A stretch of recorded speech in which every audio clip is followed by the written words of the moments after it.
Friends, welcome back to my channel. इस video में हम पढ़ेंगे रासायनिक अभिक्रियाएं एवं समीकरण, जो कि कक्षा 10वीं साइंस विषय का पार्ट फर्स्ट है। तो आइए शुरू करते हैं। सबसे पहले हम जानेंगे रासायनिक अभिक्रिया किसे कहते हैं।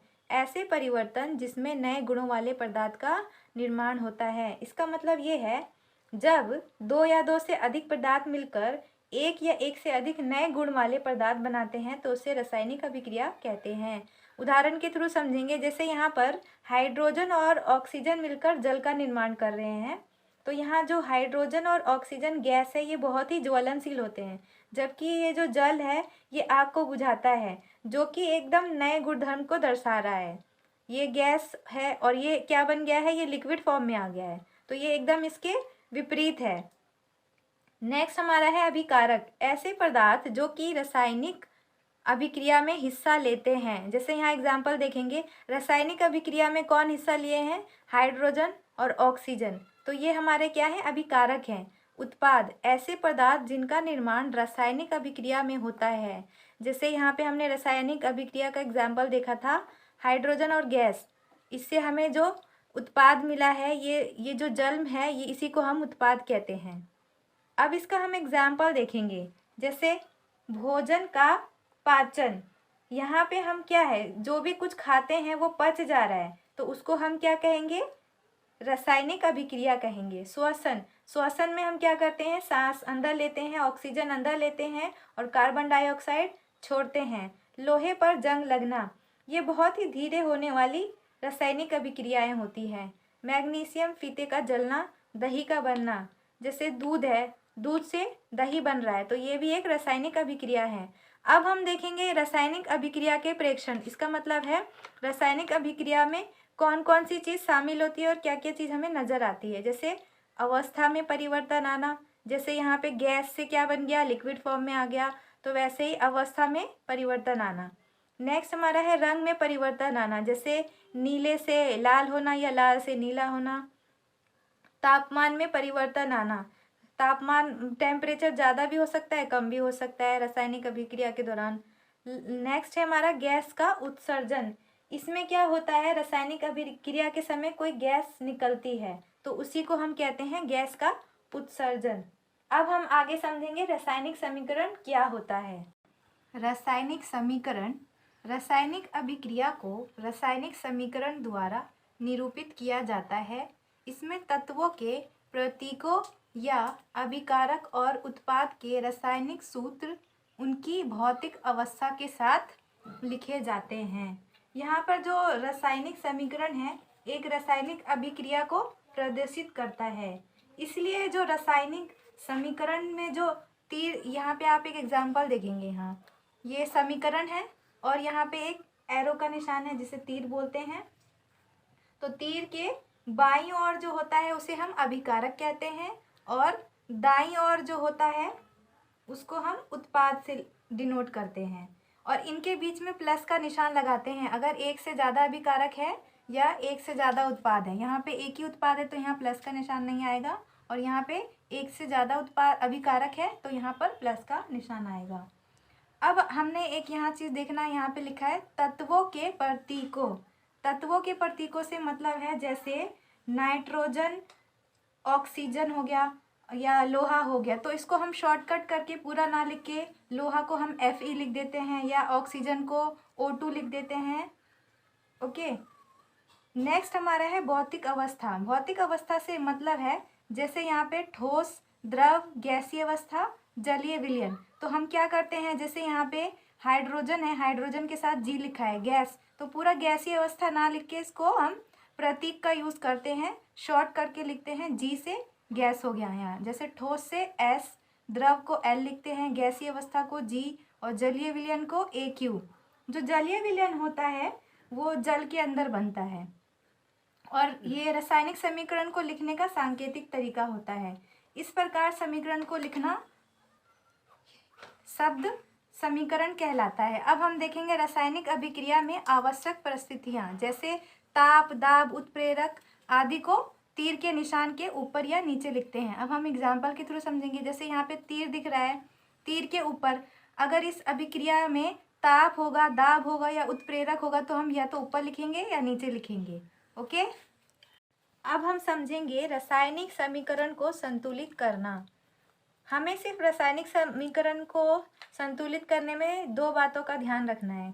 लेफ्ट हैंड साइड जो तत्व होते हैं और राइट हैंड साइड जो तत्व होते हैं उनकी जो संख्या होती है उसको सिर्फ समान कर देना है। जैसे यहाँ एक टेबल बनाया मैंने, यहाँ तत्व लिख दिया है और ये अभिकारक होते हैं और ये उत्पाद होते हैं। तो अब इसमें हम संख्या देखेंगे। Fe में कितना है, 1 है, इधर Fe में 3 है, H में 2 है और इधर S में 2 है। फिर नेक्स्ट हमारा O में हमारा 1 है और यहाँ O में हमारा 4 है। तो हमने अभी नंबरों को सेम एज इट इज़ जो यहाँ पे दिया है एज इट इज़ उतार लिया है। अब यहाँ समझने वाली बात क्या है वो देखेंगे। हमें क्या करना है, यहाँ 1 है और यहाँ 3 है। हम ऐसा क्या करें कि ये जो 1 है ये और ये जो 3 है ये नंबर समान हो जाए। तो हम क्या करेंगे, इसको 3 से मल्टीप्लाई करेंगे। ओके, तो क्या होगा, 3 1 जा 3 हो गया यहाँ पर, तो ये यहाँ 3 आ गया तो यहाँ पे भी 3 हो गया, तो ये सब समान हो गया। अब नेक्स्ट देखेंगे, यहाँ पे H में हाइड्रोजन में कितना है, 2 संख्या है और यहाँ पे भी 2 है, यानी ये समान है। फिर हमारा क्या है, ऑक्सीजन में 1 है और यहाँ पे 4 है, यानी ये अनबैलेंस है। तो अब हम इसको कैसे संतुलित करेंगे। अब हम 1 को क्या करें कि वो 4 बन जाए, तो हम क्या करेंगे, 4 को 1 से मल्टीप्लाई करेंगे तो ये हमारा बन जाएगा 4 1 जा 4, आंसर हमारा आ गया 4। लेकिन अब देखेंगे यहाँ H2 है और यहाँ H2 है, लेकिन अब ये भी ब्रैकेट में है, ये एक ग्रुप में है ये नंबर, तो ये 4 से मल्टीप्लाई होगा तो ये क्या हो जाएगा, 4 2 जा ये 8 हो जाएगा। यानी जब ये 8 हो गया तो ये अब अनबैलेंस हो गए, हाइड्रोजन वाली जो ग्रुप है ये तो अनबैलेंस हो गया। तो अब हम क्या करेंगे, इसको भी इसके समान करेंगे। कैसे करेंगे, अब इसमें हम 2 में ऐसा क्या करें कि ये 8 बन जाए। तो अब हम क्या करेंगे, यहाँ पर 4 2 जा 8, यानी यहाँ पर हो गया 8। तो अब हमारा जो चेंजेस आया हम उसके आगे वो लिख देंगे। जैसे यहाँ Fe के आगे क्या आया है, 3, तो हम यहाँ पे लगा देंगे 3। ओके, और नेक्स्ट हमारा H2O में क्या आया है, 4 लगा है, तो यहाँ पे हम लगा देंगे 4। फिर हमारा इधर कुछ भी नहीं हुआ है, इस ग्रुप में कुछ भी नहीं चेंजेस आए हैं, और ये हाइड्रोजन H2 में क्या चेंज आया है, यहाँ पे हमने 4 लगाया है, तो ये हमारा समीकरण संतुलित हो गया। ओके, अब हम समझेंगे रासायनिक अभिक्रियाओं के प्रकार। फर्स्ट जो रासायनिक अभिक्रिया है वो है संयोजन अभिक्रिया। इसमें 2 या 2 से अधिक अभिकारक मिलकर एकल उत्पाद बनाते हैं। जैसे इसका रासायनिक समीकरण कुछ इस तरीके से लिखते हैं, A+B और ये एरो का निशान है, फिर C। जो उत्पाद हमें मिला है वो अकेला मिला है, ये 2 मिलकर एक उत्पाद का निर्माण कर रहे हैं।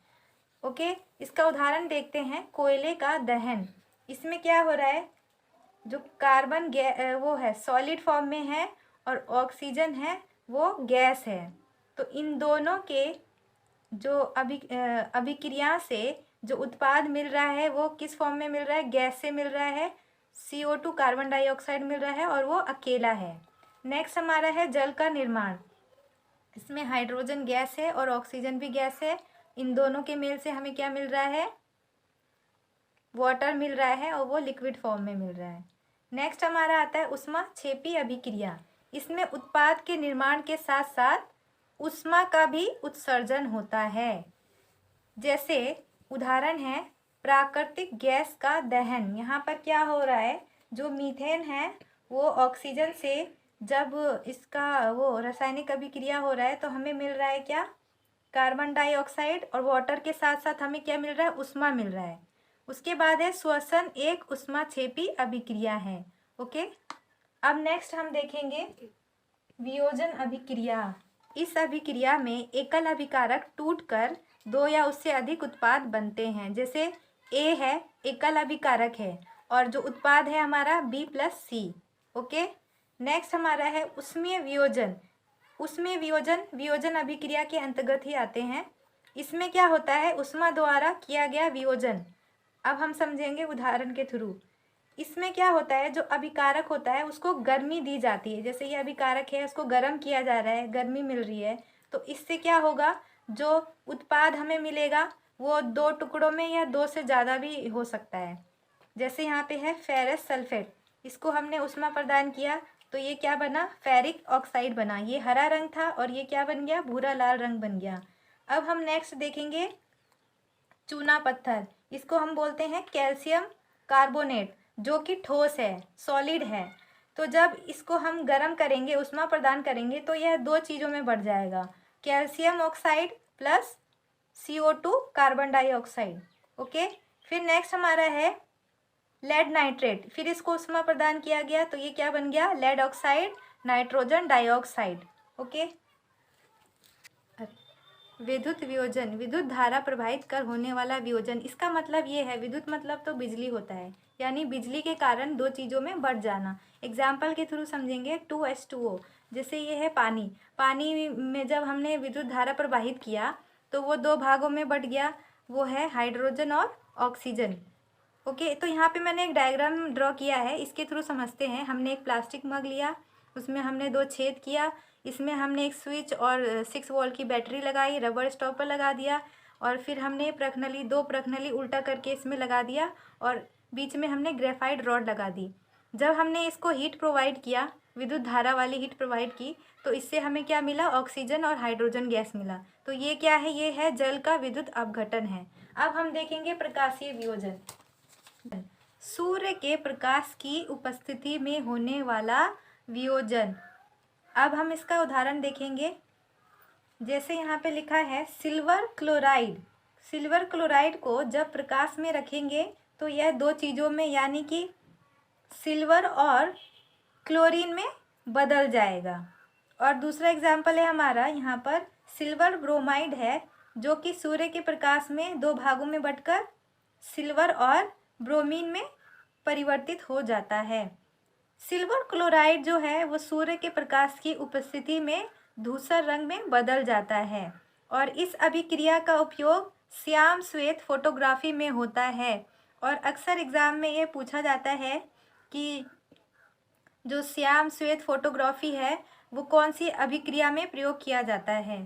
तो अब आगे हम देखेंगे ऊष्माशोषी अभिक्रिया। जिन अभिक्रियाओं में अभिकारकों को तोड़ने के लिए ऊष्मा, प्रकाश या विद्युत ऊर्जा की आवश्यकता होती है, उसको हम ऊष्माशोषी अभिक्रियाएं कहते हैं, जो कि हम ऑलरेडी पहले पढ़ चुके हैं। थर्ड हमारा पॉइंट है विस्थापन अभिक्रिया। इन अभिक्रियाओं में अधिक क्रियाशील तत्व कम क्रियाशील तत्व को उसके यौगिक से विस्थापित कर देता है।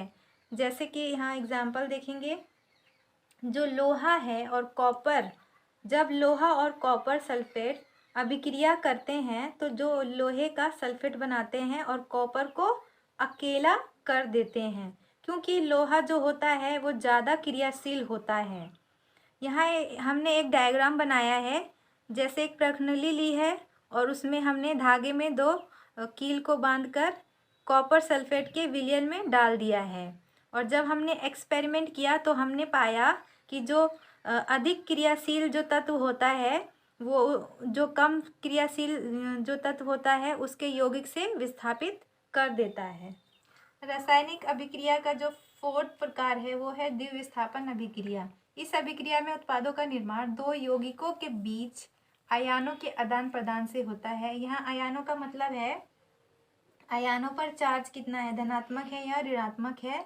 अब हम इसका एग्जाम्पल देखेंगे, sodium sulphate plus barium chloride जब अभिक्रिया करेंगे तो हमें मिलेगा barium sulphate plus sodium chloride. यहाँ ध्यान देने वाली जो बात है, सोडियम के साथ सल्फेट है, लेकिन अभिक्रिया करने के बाद यहाँ पे बेरियम के साथ सल्फेट जुड़ गया है।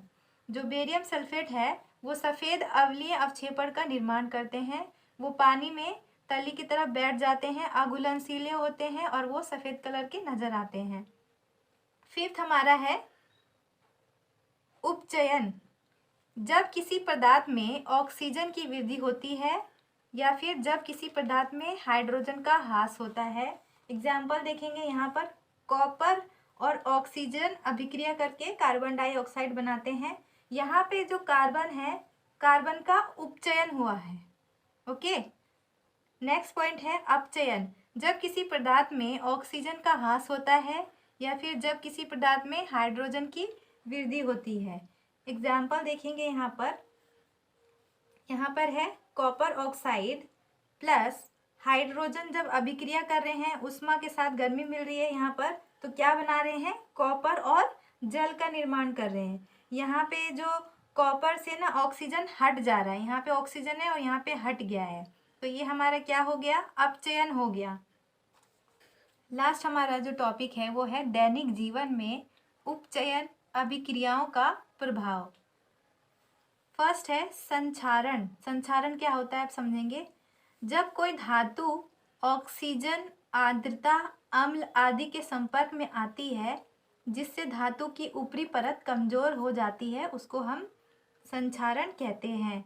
जैसे हमने अक्सर अपने घर में देखा होगा कि लोहे का जो सामान होता है उस पर पानी पड़ता है या हवा लगती है, बहुत समय तक वो धूप में पानी हवा ये सब लगती रहती है, तो उस पर धीरे धीरे रेड कलर की, हल्की सी भूरे रेड कलर की परत जम जाती है, तो उसको हम कहते हैं जंग। तो लोहे की वस्तु पर जंग लगना ही संक्षारण कहलाता है। या फिर चांदी की जो हमारी पायल हो गई उस पर काली परत चढ़ जाए तो वो भी संक्षारण कहलाता है।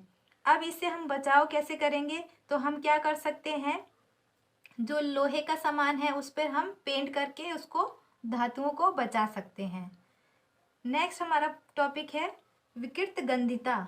इसमें हम देखेंगे वसायुक्त और तेलीय खाद्य सामग्री जो हम घर में बनाते हैं या मार्केट में भी मिलता है, जिस वस्तु में अगर तेल हो और वसा हो और वो वायु के संपर्क में आए तो वो क्या हो जाता है, उपचयित हो जाता है, जिससे क्या होता है, स्वाद और गंध में परिवर्तन आता है। मतलब वो सामान जो होता है, वो खाद्य सामग्री जो होता है वो खराब हो जाता है, तो उसको हम क्या कहते हैं, विकृत गंधिता।